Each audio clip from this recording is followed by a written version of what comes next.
Here we are on Thursday of Holy Week. Thursday is known as Holy Thursday. It's also known as Maundy Thursday. The word Maundy is derived from a Latin word which simply means to command or a commandment. And on this day in Scripture, Christians celebrate Holy Thursday or Maundy Thursday as the time that Jesus gave us the greatest commandment that he ever gave us, and that was to love one another. But bringing you up to date with what all falls into play here, in Matthew, Mark, and Luke, the Last Supper of Jesus is recorded. It's Matthew the 26th chapter, beginning with verse 17, Luke the 22nd chapter, beginning with verse 7, and Mark the 14th chapter, beginning with verse 12. And all three of these books of the New Testament relay the Last Supper that Jesus had with his disciples. This was also the night that Judas would go out and betray Jesus in the Garden of Gethsemane. But they gathered in what became known as the upper room, and they celebrated the Passover dinner together that night. And it was the Last Supper of Jesus, because shortly thereafter he would be taken into custody, arrested, and then later crucified the next day. But on this Thursday, with the Last Supper, Jesus gave those beautiful commandments where he broke the bread and he said, "This is my body broken for you." And it was for us to remember his broken body on the cross. His body was not physically broken as far as the bones being broken, but his body was broken in death. His life was broken. And when he broke that bread that night with the disciples, he was saying to them, as much as you do this in memory of me. He went on to take the glass of wine, and before they drank of it, he said, "This is my blood that would be spilled for you."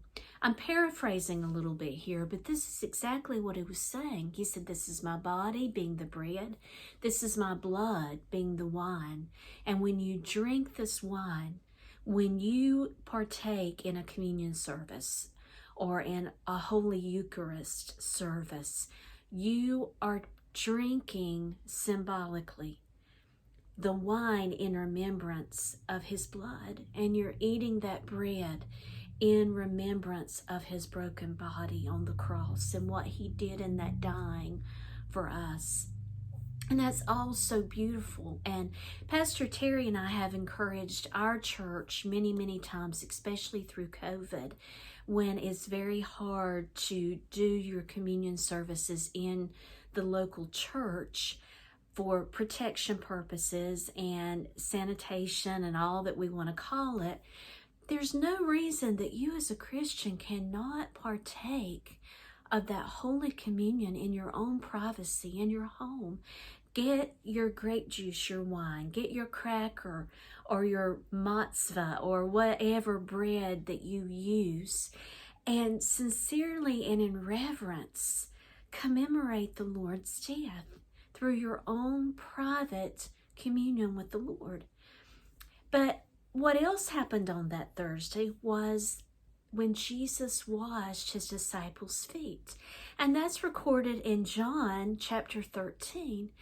Jesus put a towel around himself and he began to wash the dirty feet of his disciples. And in doing that, he was telling them, he said, "I want to teach you about servanthood.